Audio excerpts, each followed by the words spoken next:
فأنا من البنات جبت لكم كابتشينا اقتصادية وسهلة وأي فنيانة تقدر تديرها.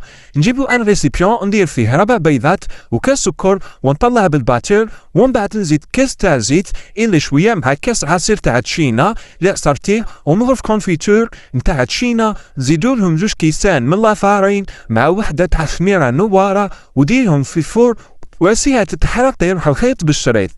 خير ما تدي رايحة.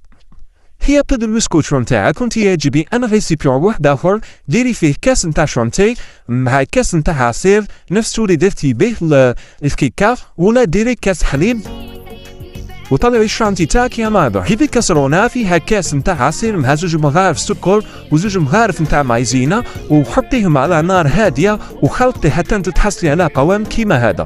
ومن بعد شربي الجينواز نتاعك بسيرو اللي حبيتي عليه، وطلي يا مدام بشونتي وعطي لداركم.